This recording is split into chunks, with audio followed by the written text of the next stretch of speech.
أعوذ بالله من الشيطان الرجيم بسم الله الرحمن الرحيم அஸ்ஸலாமு அலைக்கும் வரஹ்மத்துல்லாஹி வபரகாத்துஹு.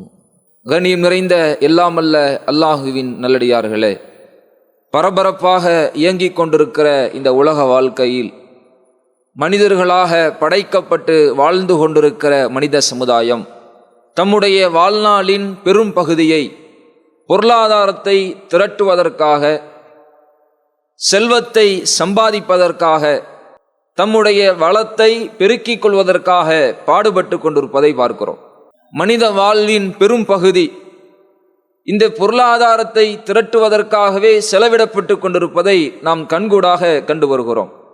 உலகம் முழுவதும் இந்த பொருளாதாரத்தை நோக்கியே தன்னுடைய செயல்பாடுகளை முடக்கிவிட்டு கொண்டிருக்கிறது என்பதையும் நாம் நிதர்சன வாழ்க்கையில் உணர்ந்து கொண்டிருக்கிறோம். ஒவ்வொரு மனிதனுடைய வாழ்க்கையிலும் இன்றியமையாத அவசிய அத்தியாவசிய தேவையாக இருக்கிற இந்த பொருளாதாரம் ஒவ்வொரு மனிதனும் தனக்கு இது அதிகப்படுத்தி தரப்பட வேண்டும், செல்வ வளம் நிறைந்தவனாக நம்முடைய வாழ்வில் நாம் மாற வேண்டும் என்கின்ற ஆசை கொண்ட இந்த உலகில் இந்த செல்வத்தை பொருளாதாரத்தை வளப்படுத்திக் கொள்வதற்குண்டான பல வழிகள் இன்றைக்கு உருவாகி இருக்கிறது. இந்த பொருளாதாரத்தை எப்படி வகைப்படுத்தணும், அதை எப்படி கையாள வேண்டும் என்று சொல்லித் தருவதற்கென்று இன்றைக்கு ஒரு கல்வி துறைகளே உருவாக்கி இருக்கிறது. பிகாம், MBA போன்ற பல்வேறு கல்வி துறைகள் இந்த பொருளாதாரத்தை மையப்படுத்தியே, தொழில் துறைகளை மையப்படுத்தியே உருவாக்கப்பட்டிருப்பதை பார்க்கிறோம். இன்னும் பல்வேறு விதமான புத்தகங்கள் உங்களுடைய வாழ்க்கையில் வளம் பெறுவதற்கான வழிகள் என்ன, அதை நாங்கள் உங்களுக்கு சொல்லித்தர்றோம் என்று பல புத்தகங்கள் இன்றைக்கு எழுதப்பட்டு கொண்டும் இருக்கிறது, எழுதப்பட்டு விற்று தீர்ந்து கொண்டும் இருக்கிறது. பல பகுதிகளில், வளர்ந்த நகரங்களில் பல கவுன்சிலிங் வகுப்புகள் எல்லாம் நடத்தப்படுகிறது. கையில் 10 லட்ச ரூபா இருக்கு, எந்த தொழிலில் முதலீடு பண்ணணும் தெரியலையா, எந்த தொழில் முதலீடு பண்ணினால் லாபம் பெருகி வரும் என்று உங்களுக்கு விவரம் இல்லையா, எங்கள்கிட்ட வாங்க, நாங்கள் அதற்கான வழிகளை சொல்லித்தர்றோம். இந்த ஸ்ட்ராட்டஜியை நீங்கள் கையில் எடுத்து செயல்படுத்தினீங்கன்னா நட்டமில்லாமல் உங்களுடைய வியாபாரத்தை கொண்டு செல்ல முடியும்.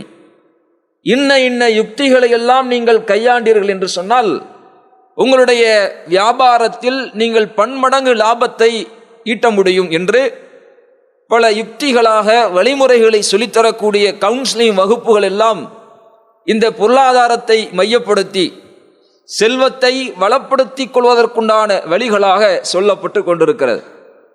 இவைகள் அனைத்துமே மனிதனுக்கு சொல்லித்தரக்கூடிய வழிகள். மனிதனுக்கு உருவாக்கி கொண்ட இந்த வழிமுறைகள் 1000 இருந்தாலும், லட்சம் கோடிகளாக இருந்தாலும், அந்த வழிமுறைகள் வெற்றி பெற்றதாகவோ தோல்வி பெற்றதாகவோ அமைய வேண்டும் என்கின்ற அந்த விஷயத்தினுடைய முடிவு அல்லாஹுவின் கரத்தில் தான் இருக்கிறது.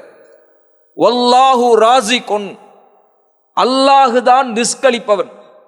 நீ 1000 முறைகளை கையொன்று உன்னுடைய வியாபாரத்தின் யுக்திகளை நீ கொண்டு செல்ல நினைத்தாலும் அதில் லாபம் பெறச் செய்வதும், அதை தோல்வியுறச் செய்வதும், அதில் உனக்கு வளத்தை பெற்றுத் தருவதும், உனக்கு நட்டத்தை அடையச் செய்வதும் அல்லாஹுவின் கரத்தில் உள்ளது.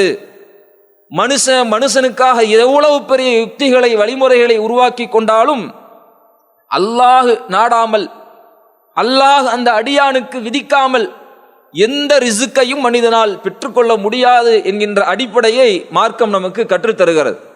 அல்லாஹுதான் ரிஸ்க் அளிப்பவன், அல்லாஹுதான் நமக்கு வளத்தை வழங்குவன் என்று சொன்னால் அந்த வளத்தை பெருக்கிக் கொள்வதற்கு, பொருளாதார நிலையை உயர்த்தி கொள்வதற்கு மனிதன் எதற்கு பாடுபடுகிறானோ, எதற்காக ஓடோடி உழைக்கிறானோ, கஷ்டப்படுகிறானோ, அந்த செல்வத்தை, அந்த வளத்தை நம்முடைய வாழ்வில் அதிகப்படுத்திக் கொள்வதற்குண்டான வழிமுறைகளை அல்லாஹ் நமக்கு சொல்லித் தருகிறான்.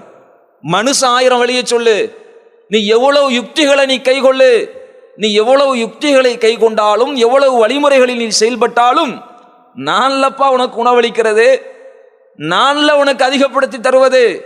அப்ப அதிகப்படுத்தி தருகின்ற அதிகாரம் படைத்த இறைவன் எதை செய்தால் உங்களுடைய வாழ்வில் ரிஸ்கை நீங்கள் அதிகப்படுத்திக் கொள்ள முடியும் என்கின்ற வழிமுறையை அல்லாஹ் நமக்கு சொல்லித் தருகின்றான்.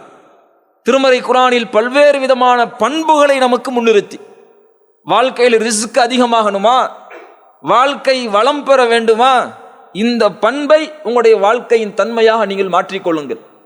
இந்த பண்பு உங்கள்கிட்ட வந்துருச்சுன்னா அந்த ரிஸ்கிற்கு நான் பொறுப்பேற்கிறேன் என்று அல்லாஹ் உத்தரவாதம் தருகின்றான். அதில் அல்லாஹ் ஏராளமான வழிமுறைகளை நமக்கு பட்டியலிட்டாலும் அதில் முதல் பண்பாக அல்லாஹ் நமக்கு முன்னிலைப்படுத்துவது அத்தக்குவா, இறை அச்சம் என்கின்ற பண்பைத்தான்.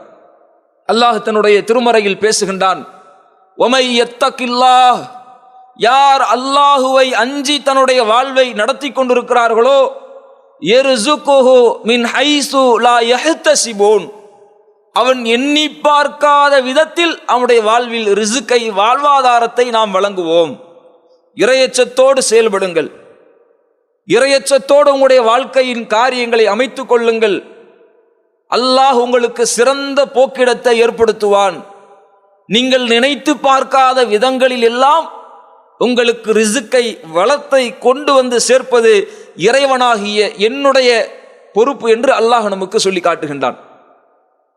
இன்றைக்கு எந்த பொருளாதாரத்தை பெறுவதற்காக, பெருக்குவதற்காக மனிதன் ஓடிக்கொண்டிருக்கிறானோ அந்த வியாபாரங்களில் இறையச்சம் பேணப்படுதா? அல்லாஹுவை அஞ்சிய நிலையில்தான், மார்க்கம் வழிகாட்டிய வழிமுறைகளின் அடிப்படையில் தான் அந்த வியாபாரங்கள், பொருளாதார பொருளீட்டல்கள் நடைபெறுகிறதா? பொய் சொல்லாம வியாபாரம் செய்ய முடியுமா பாய்? அது சாத்தியமா? கஸ்டமரை அப்படி சாட்டிஸ்ஃபை பண்ணணும்னா, அவங்கள ஆஸ்வாசப்படுத்தணும்னா ஒரு 4 விஷயத்த சொன்னாதான் அவன் நம்புவான், அமைதியா போவான். இல்லைன்னா ஒரே கரைச்ச பண்ணுவான், ஏதாவது 2 சொல்லித்தானே ஆகணும் என்று சர்வ சாதாரணமாக பொய்கள் வியாபாரங்களில் பேசப்படுகிறது. இல்லாததை இருப்பதாக, இருக்கின்ற குறையை மறைத்து அதை நிறையாக காட்டுகின்ற நிலை இன்றைக்கும் பல முஸ்லிம்களிடத்தில் வெளிப்படக்கூடிய ஒரு தன்மையாக இருக்கிறது. உங்களுக்கு ரிஸ்க் வளம் பெறணும், வாழ்வாதாரம் நிலை பெறணும் என்று ஆசைப்பட்டா அல்லாஹுவை அஞ்சி உங்களுடைய வாழ்க்கை அமைச்சுக்குங்க. அனைத்து நிலைகளிலும், அனைத்து விஷயங்களிலும் அல்லாஹுவை அஞ்ச வேண்டும் என்றிருந்தாலும், எந்த செல்வத்தை பெருக்குவதற்கு நீங்க பாடுபடுறீங்களோ அந்த வியாபாரத்தில் அல்லாஹ் ரிஸ்கை வாரி வழங்க வேண்டும் என்று சொன்னால் அங்கே இறையச்சம் பேணப்படுதா? அல்லாஹு அஞ்சித்தான் என்னுடைய வியாபாரத்தின் ஒவ்வொரு அங்கத்தையும் நான் நடத்தி கொண்டிருக்கிறேனா என்பதை ஒவ்வொருவரும் உள்ளத்தில் கை வைத்து கேட்டு பாருங்கள். அந்த இறையச்சத்தோடு நம்முடைய பொருளீட்டல் அமையப்பட்டிருக்கும் என்று சொன்னால், அந்த இறையச்சத்தோடு நம்முடைய வியாபார தேடுதல்கள் இருக்கும் என்று சொன்னால், பெட்டி கடையில பெட்டி பெட்டியா லாபமா? சின்ன ஒரு வியாபாரம் தான் பண்ணியிருப்பார், அவ்வளவு அல்லாஹ் அருள் வளத்தை, பரக்கத்தை பெருகச் செய்திருப்பான். அந்த இறையச்சம் என்கின்ற தன்மையோடு நாம் செயல்படுத்துகின்ற அந்த உழைப்பு, அதற்கு அல்லாஹ் தருகின்ற பரிசு யஹ்தஸிபு மின் ஹைஸு லா யஹ்தஸிபூன், எண்ணி பார்க்காத விதத்தில் அல்லாஹ் ரிஸ்கை நமக்கு கொண்டு வந்து சேர்த்து கொண்டே இருப்பான். அப்ப முதல் தகுதி, முதல் பண்பு, அல்லாஹ் நமக்கு வழிகாட்டக்கூடிய வழிமுறை இறையச்சத்தின் அடிப்படையில் உங்களுடைய வாழ்க்கையின் காரியங்களை அமைத்துக் கொள்ளுங்கள் என்பதுதான். அடுத்து அல்லாஹ் பேசுவது என்ன தெரியுமா? இஸ்திக்ஃபார், பாவ மன்னிப்பு தேடுதல் என்கின்ற பண்பு. ஒரு மனுஷன் எவ்வளவுதான் இறையச்சத்தோடு நினைக்கணும்னு நினைச்சாலும், இறையச்சவாதியாக தன்னை மாற்றிக்கொள்ள வேண்டும் என்று முயற்சி செய்தாலும் மனுஷன் தவறுவான், பிழை செய்வான், பாவம் செய்வான். அதான் மனுஷன். அதைத்தான் அல்லாஹ்வுடைய தூதர் அவர்கள் நமக்கு சொல்லித் தர்றாங்க. குல்லு பனி ஆதம யுஹ்திஉ பில்லைலி வன்னஹார், ஆதமுடைய மக்கள் அனைவரும் இரவிலும் பகலிலும் அறிந்தோ அறியாமலோ, தெரிந்தோ தெரியாமலோ, விரும்பியோ விரும்பாமலோ ஏதோ சில பாவங்களை செய்து கொண்டு தான் இருப்பார்கள். பாவம் செய்யாத உத்தமன் உலகத்தில் எவனும் இல்லை. இங்க இருக்கிற நீங்களும் நானும் ஏதோ ஒரு வகையில் பாவம் செய்யக்கூடியவர்கள் தான். ஆனால் அந்த பாவத்தில் மூழ்கி விடாமல், அந்த பாவத்தை நியாயப்படுத்தி விடாமல், அந்த பாவத்தை மறைக்க மேலும் மேலும் பாவங்களில் போய் மூழ்கி விடாமல், இறைவன் நான் பாவம் தான் செஞ்சிட்டேன், நான் குற்றம் தான் செஞ்சிட்டேன், நான் இந்த விஷயத்தில் நியாயமா நடக்கல தான், நான் இந்த விஷயத்தில் பிழை செஞ்சிட்டேன் தான், இதை நான் நினைச்சு வருந்துறேன், திருந்துறேன், யா அல்லாஹ் என்னை மன்னிச்சிடு, என்னுடைய பாவத்தை என்னை விட்டும் போக்கிவிடு என்று யார் அல்லாஹ்விடத்தில் பாவ மன்னிப்பு தேடுவார்களோ அவர்களுக்கு அல்லாஹ் தரக்கூடிய உத்தரவாதம், அல்லாஹ் தரக்கூடிய பரிசு, இஸ்தகுஃபிரு ரப்பக்கும் இன்னஹு கான கஃபாரா, அல்லாஹ்விடத்திலே நீங்கள் பாவ மன்னிப்பு தேடுங்கள், இன்னஹு கான கஃபாரா, அவன் அனைத்து பாவங்களையும் மன்னிப்பவனாக இருக்கிறான். அல்லாஹ்ட்ட கேளுங்கப்பா, அல்லாஹ் இடத்துல மன்றாடுங்கப்பா, அல்லாஹ் உங்கள் பாவங்கள் அனைத்தையும் மன்னிப்பான். யுர்சிலிஸ் ஸமாஅ அலைக்கும் மிதுராரா வயும்திதுக்கும் பி அம்வாலி வ பனீன் வயஜ்அல் லக்கும் ஜன்னாத் வயஜ்அல் லக்கும் அன்ஹாரா. அல்லாஹ்ட்ட பாவ மன்னிப்பு தேடுனா அல்லாஹ் உங்களை மன்னிப்பான். மன்னிக்கிறதோடு இல்லப்பா, யுர்சிலிஸ் ஸமாஅ அலைக்கும் மிதுராரா, வானிலிருந்து தொடர்ச்சியாக மழையை, அருள் வளத்தை அல்லாஹ் உங்களுக்கு இறக்கி தருவான். இன்னைக்கு தண்ணி இல்லாம உலகம் என்ன பாடுபடுது. அடுத்து ஒரு உலகப்போர் வரும்னா அது தண்ணியை வைத்துத்தான் என்று உலகத்தில் இன்றைக்கு பேசிக் கொண்டிருக்கிறார்கள். தண்ணி வியாபார வணிக ஒரு முறையாக மாறி போயிருக்கிறது. பல நாடுகளில் குடிக்க வழி இல்லாமல் மனிதன் வெளியேற்றுகின்ற கழிவுகளை சுத்திகரித்து குடிநீராக மாற்றக்கூடிய முயற்சிகள் எல்லாம் நடைபெற்று கொண்டிருக்கிறது. இப்போ மனித வாழ்வில் இன்றியமையாத ஒரு அம்சம் தண்ணீர். அந்த வறுமை இல்லாத, வறட்சி இல்லாத, பசுமையான நிலையில் உங்களுக்கு அருள் வளமான மழை பொழியணுமா, அல்லாஹ்ட்ட பாவ மன்னிப்பு தேடுங்க, அல்லாஹ் உங்களுக்கு மழையை இறக்கி அருள் செய்வான். வயும்திதுக்கும் பி அம்வால் வ பனீன், செல்வ வளத்தை கொண்டு உங்களை பலப்படுத்துவான். வல் பனீன், சாலிகான நல்லொழுக்கம் உள்ள சந்ததிகளை கொண்டு அல்லாஹ் உங்களை உறுதிப்படுத்துவான். அல்லாஹ் தன்னுடைய திருமறையில் பேசுகின்றான். அல்லாஹ்ட்ட பாவ மன்னிப்பு தேடுங்க. அந்த பாவ மன்னிப்பு தேடுதல் என்ற பண்பை உங்களுடைய வாழ்வை நீங்கள் வளர்த்து கொள்ளுங்கள். அது அல்லாஹ்விடத்தில் இவ்வளவு அருளை உங்களுக்கு பெற்றுத்தரும். உலகத்தில் என்னத்தை நீங்க ஓடி ஓடி உழைக்க நாடினாலும் அந்த உழைப்பின் ரிசுக்கை தீர்மானிக்கின்ற இறைவன் நம்முடைய வளத்தை அதிகப்படுத்தி தருவதற்கு சொல்லக்கூடிய வழி, என்கிட்ட கேளு, என்கிட்ட நீ தௌபா செய், உன்னுடைய வளத்தை அதிகப்படுத்தி தருகிறேன் என்று இறைவன் பேசுகின்றான். தௌபா செய்யறதுல, பாவ மன்னிப்பு தேடுவதில் நம்முடைய நிலை எப்படி இருக்கிறது என்று ஒவ்வொருவரும் சுய பரிசோதனை செய்து பாருங்க. அல்லாஹ்விடத்தில் கையேந்தி நான் கேட்கிறேனா, அல்லாஹ்விடத்தில் நான் முறையிட்டு கேட்கிறேனா, மன்றாடி கேட்கிறேனா, கெஞ்சி கேட்கிறேனா, அல்லாஹ்விடத்தில் எனக்குமான இறைவனுக்குமான தொடர்பாக இருக்கிற இந்த பிரார்த்தனையின் நிலை நான் எப்படி இருக்கிறேன்? சலாம் சொல்லியாச்சு,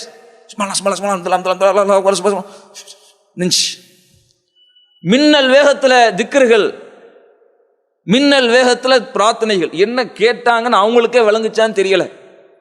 கடமைக்கு ஏதோ தூக்கணும், போட்டோம், போயிட்டே இருக்கிறோங்கிற நிலைமையில் தான் பலருடைய பாவ மன்னிப்பு தேடுதல் பிரார்த்தனைகள் அமையப்பட்டிருப்பதை பார்க்கிறோம்.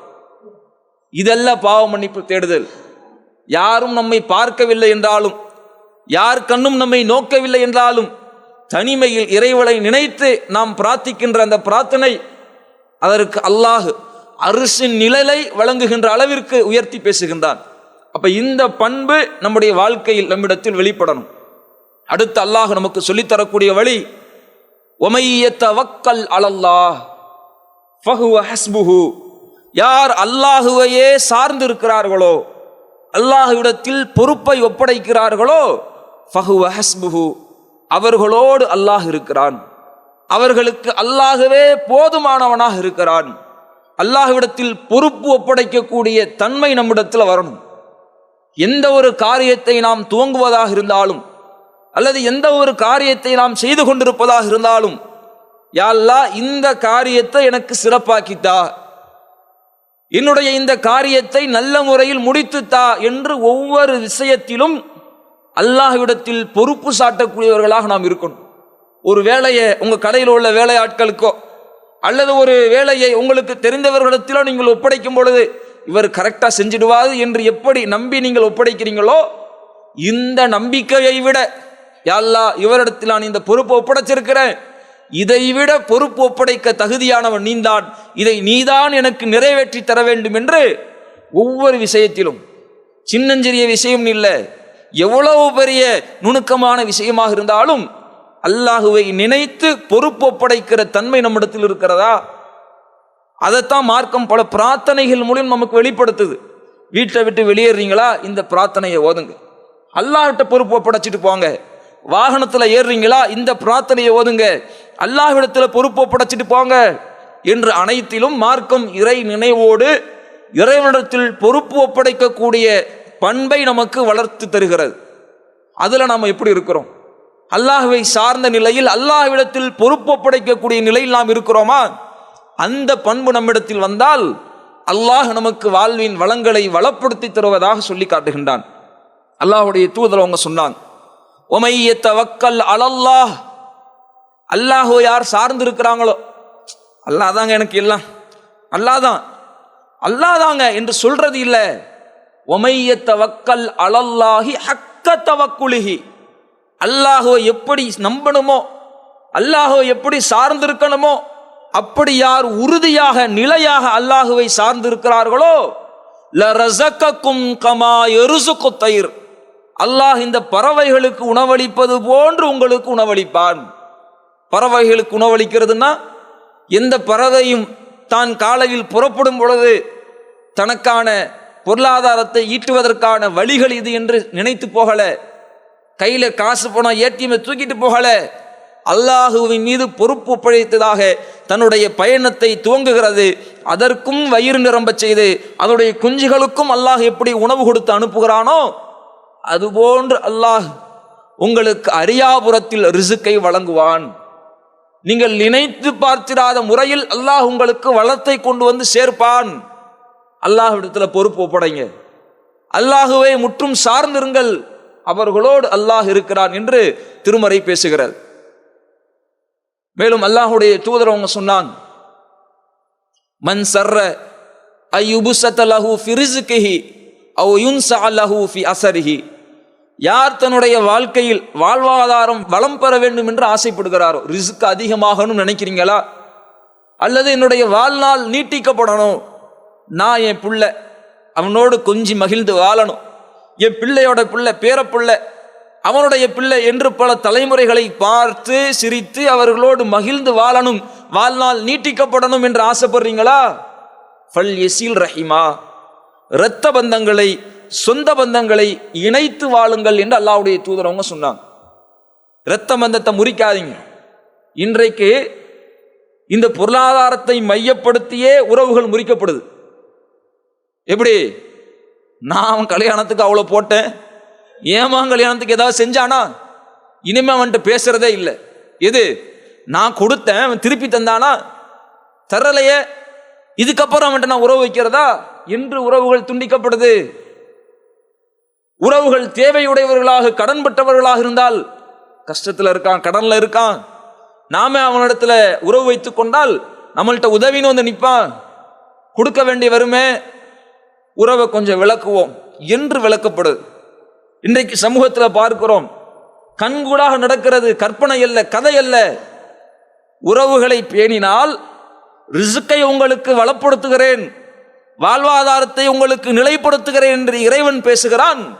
ஆனால் இந்த ரிஸ்கை தக்க வைப்பதற்கு, இந்த பொருளாதாரத்தை இழந்து விடாமல் இருப்பதற்கு உறவுகளை துண்டிக்கக்கூடிய நிலையை சமுதாயத்தில் பார்க்கிறோம். இந்த நிலை மாறணும். அல்லாஹ் எனக்கு வழங்கினதில் நான் கொடுக்கிறேன், என்னுடைய உறவுகளை நான் இணைக்கிறேன் என்கின்ற இந்த நிலை நம்முடைய வாழ்வை வளப்படுத்தும் என்று அல்லாஹ்வுடைய தூதர் அவங்க சொன்னாங்க. மேலும் அல்லாஹ் பேசுகின்றான், ஒமா அன்ஃபக்து மின் ஷையின், நீங்கள் அல்லாஹுவின் பாதையில் எதை வழங்கினாலும் சரி, யுலாஇஃபு லஹு அல்ஆஃபன் கஸீரா, அல்லாஹ் அதை பன்மடங்காக உங்களுக்கு திருப்பி தருவான்.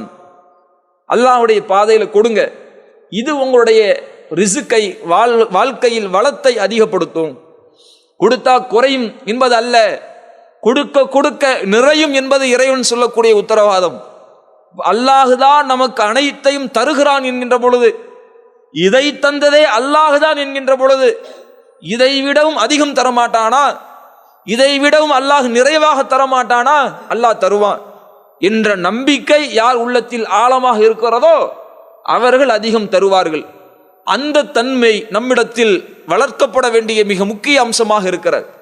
அல்லாஹுவின் பாதையில் யார் அதிகமாக வழங்குகிறார்களோ அல்லாஹ் அவர்களுக்கு அதை பன்மடங்காக திருப்பி தருவதாக உத்தரவாதம் தருகின்றான்.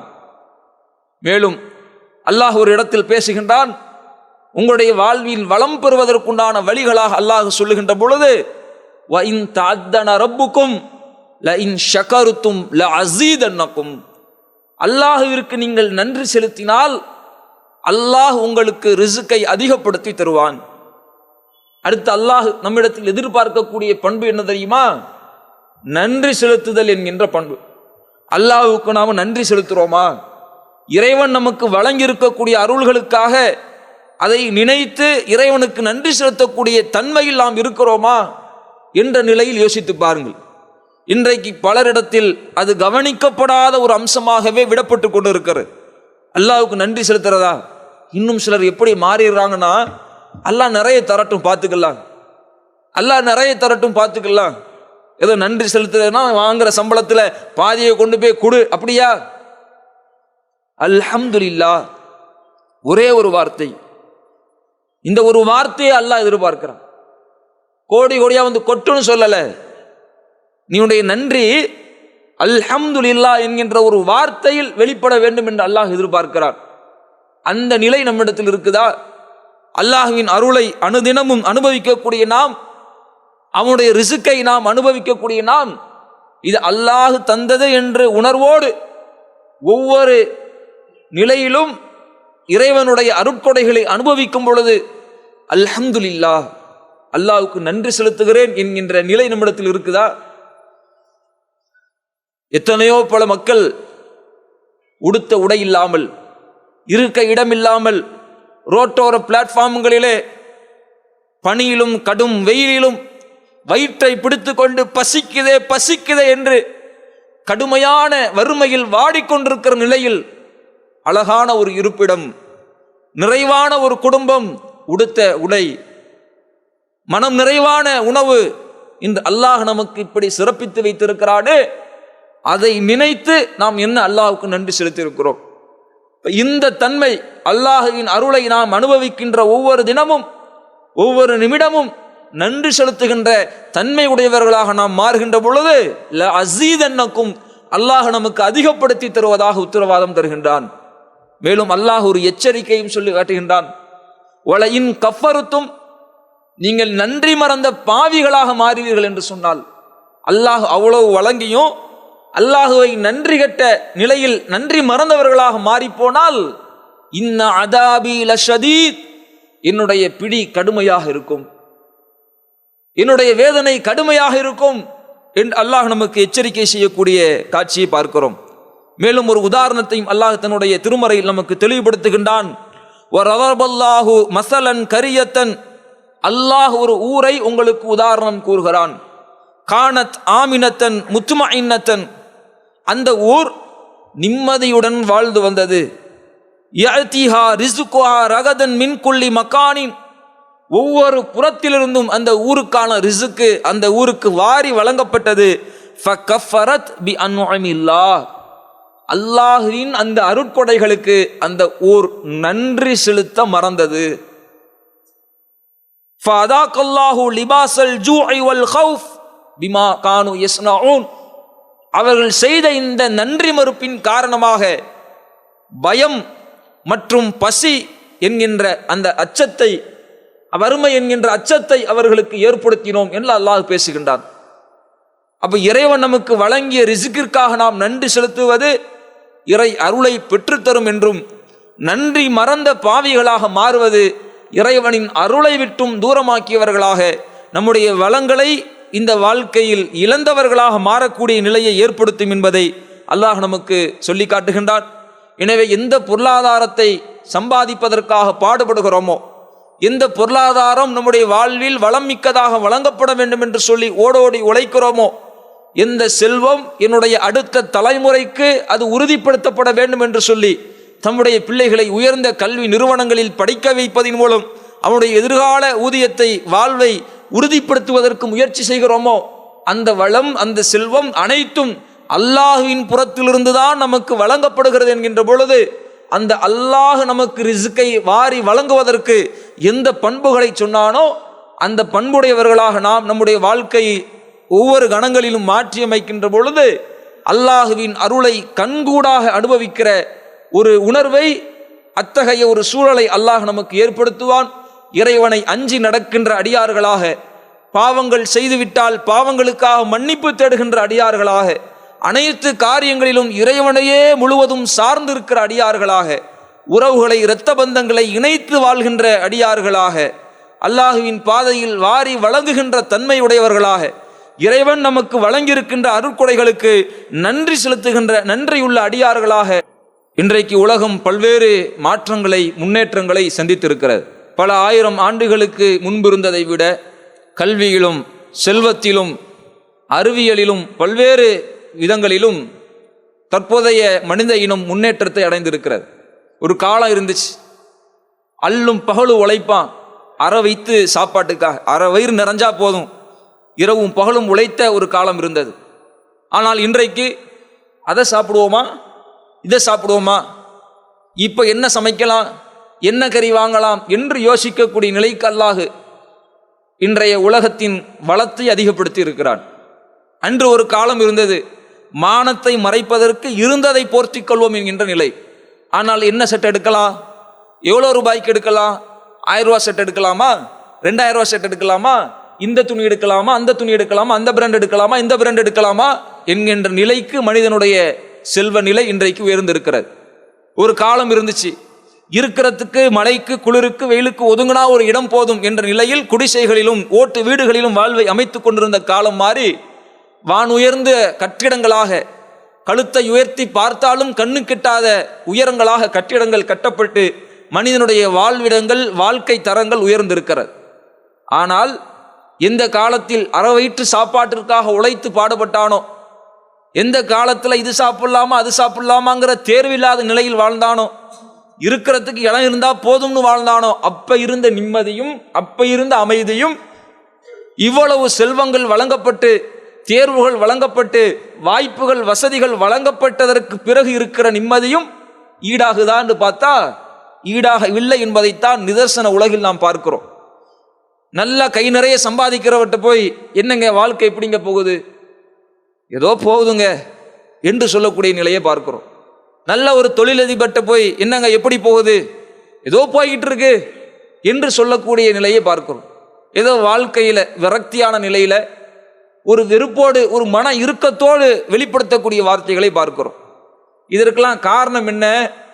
செல்வம் வேண்டும் தான், வாழ்க்கையின் வசதிகள் அதிகரிக்கும் பொழுது அதை அடைந்து கொள்வதற்குண்டான பொருளாதாரம் அதிகப்படுத்தி தரப்பட வேண்டும் தான். அதை ஆசைப்படுறதுல தவறு இல்லை, மார்க்கம் அதற்கு தடையும் போடவில்லை. ஆனால் அந்த செல்வத்தை அனுபவிக்கின்ற பொழுது, அந்த பொருளாதாரத்தை அனுபவிக்கின்ற பொழுது அதை அளவோடு இழுத்துக்கொள்ளக்கூடிய மனநிலை நம்மிடத்தில் வரணும். அதுதான் வாழ்வில் மன நிறைவை நமக்கு ஏற்படுத்தும் என்று அல்லாஹ்வுடைய தூதர் அவர்கள் நமக்கு பாடம் நடத்துகிறார். அல்லாஹ்வுடைய தூதர் அவர்களிடத்தில் ஹக்கீம் பின் ஹிசாம் என்று சொல்லக்கூடிய ஒரு நபி தோழர் வர்றான். அல்லாஹ்வின் தூதரை கொஞ்சம் தாங்க, தர்மம் உதவியா கேட்கிறான், ரசூலா கொடுக்குறான், திருப்பி கேட்கிறான், திருப்பி தர்றான், திருப்பி கேட்கிறாங்க, திருப்பி தர்றான். ஒரு கட்டத்தில் அல்லாஹ்வுடைய தூதர் அவர்கள் சொன்னார்கள், யா ஹக்கீம், ஹக்கீமே, இன்ன ஹாதல் மால ஹலிரத்துன் ஹுல்வத்துன், இந்த செல்வம் இருக்குதுல இது பசுமையாத்தான் இருக்கும், பார்க்க அப்படியே கவர்ச்சியாத்தான் இருக்கும், அனுபவிக்க அனுபவிக்க இனிப்பாத்தான் இருக்கும், சுகமாத்தான் இருக்கும், இன்னும் வேணும் இன்னும் வேணும் தான் சொல்லும். ஃபமன் அஹதஹு பி சகாவத்தி நஃப்ஸின், யார் அதை போதுமென்ற உள்ளத்தோடு அணுகிக் கொள்கிறாரோ பூரிக்கலஹு ஃபிஹி, அதில் அவருக்கு பரக்கத்து செய்யப்படும். அல்லாஹ் நமக்கு வழங்கிட்டான், நல்லா சாப்பிட்றோம், நல்லா உடுத்துறோம், ஒரு வாகனம் இருக்குது, போக்குவரத்து இருக்கு, ஒரு வீடு இருக்கிறது, நல்லபடியா சொந்த வீடே இல்லை என்றாலும் பிரச்சனை இல்லாமல் ஏதோ வாழ்க்கையை ஓட்டி கொண்டிருக்கிறோம் என்ற நிலை இருக்கும் பொழுது அதை நீங்கள் போதுமென்ற மனநிலையோடு அதை எடுத்துக்கொண்டு நீங்கள் திருப்தி அடைந்து கொண்டால் அது உங்களுக்கு வாழ்வில் பரக்கத்தை விசாலப்படுத்தி தரும். நீங்க போதும் நினைக்கிறீங்கல்ல, அந்த தன்மை வந்துட்டா அல்லாஹ் உங்களுக்கு அதிகம் தருவான். இந்த தன்மை உங்களிடத்தில் வர வேண்டும் என்று அல்லாஹ்வுடைய தூதரவர்கள் சொல்றாங்க. ஒமன் அஹதஹு பி இஸ்ராஃபி நஃப்ஸின், யார் போதுமென்ற நிலையில் இல்லாமல் இன்ன வேணும் இன்ன வேணும் இன்ன வேணும்னு சொல்லி பேராசை உள்ளத்தோடு அதை அணுக ஆரம்பித்து விட்டானோ, லம் யுபாரிக் லஹு ஃபீஹி கல்லதி லா யஅகுலு, அவனுடைய வாழ்க்கையில் பரக்கத் என்பதே இருக்காது. கோடி கோடியா கொட்டி கொடுக்கப்பட்டிருந்தாலும் சரி, காசு இருக்கும், எண்ணிக்கை இருக்கும், மெட்டலா இருக்கும், பில்டிங்கா இருக்கும், பரக்கத்துங்கிறது இருக்காது. உண்டு வயிறு நிறைய சாப்பிட்டும், நல்லா சாப்பிட்டும் வயிறு நிரம்பாதவனை போன்று அவனுடைய தன்மை மாறிவிடும் என்று சொல்லி அல்லாஹுடைய தூதர் அவங்க சொல்றாங்க. வாழ்க்கையில் வளம் பெற வேண்டும் என்பது ஒவ்வொரு மனிதனின் ஆசையாக இருந்தாலும் அந்த வளம் இறைவன் வழிகாட்டிய வழிகளில் இருக்க வேண்டும். அந்த வழிகாட்டுதலில் பேராசை இல்லாமல் உள்ளத்தில் போதும் என்ற எண்ணத்தோடு அதை அணுகும் பொழுது அதுவே நம்முடைய வாழ்க்கையின் பரக்கத்தை பிதிக்கி தருகின்ற வழிமுறையாக இருக்கிறது என்பதை உணர்ந்து போதும் என்ற எண்ணத்தோடு பொருளாதாரத்தை அணுகி வாழ்வில் வளம் பெறுகின்ற மக்களாக அல்லாஹ் உங்களையும் என்னையும் ஆக்கி அருள் புரிய வேண்டும் என்று பிரார்த்தித்து நிறைவு செய்கிறேன். வாஹிரு தவானான் அல்ஹம்துலில்லாஹி ரப்பில் ஆலமீன். அஸ்ஸலாமு அலைக்கும் வரஹ்மத்துல்லாஹி வபரகாத்துஹு.